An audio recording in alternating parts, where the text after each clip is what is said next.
ថ្ងៃនេះខ្ញុំដើរតែម្នាក់ឯងតាមផ្លូវវែងគ្មានទីដៅ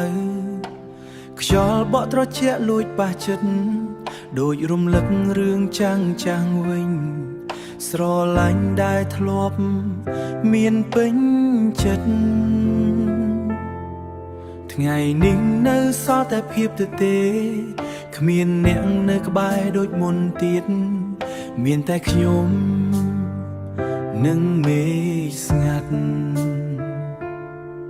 ចង់ដើរឲ្យដល់ជើងមេឃដើម្បីភ្លេចអ្វីក្នុងចិត្ត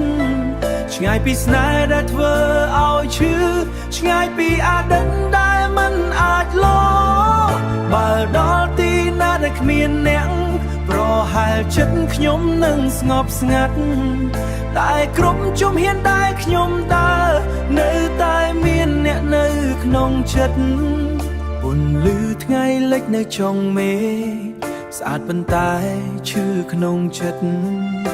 អនុស្សាវរីយ៍ដែលមិនអាចភ្លេចនៅតែបន្តលេងក្នុងគំនិតខ្ញុំសួរខ្លួនឯងម្ដងហើយម្ដងទៀត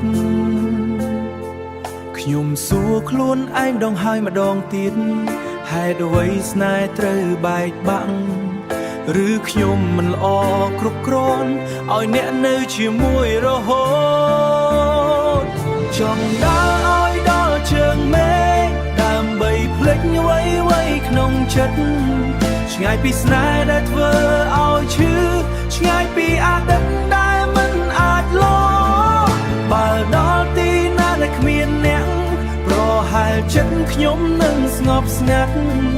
តែគ្រប់ជំហានដែលខ្ញុំដើរនៅតែមានអ្នកនៅក្នុងចិត្តបើមេឃអាចនាំខ្ញុំទៅកន្លែងដែលគ្មានការឈឺចាប់ខ្ញុំនឹងបោះបង់អ្វីទាំងអស់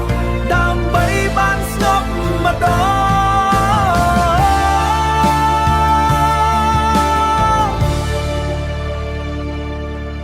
ចង់ដើរឲ្យដល់ជើងមេឃទោះដឹងថាมันអាចទៅដល់តែវាជាក្តីសង្ឃឹមចុងក្រោយសម្រាប់ចិត្តដែលបែកបាក់ថ្ងៃណាមួយប្រហែលខ្ញុំនឹងយល់រកកន្លែងដែលគ្មានអ្នក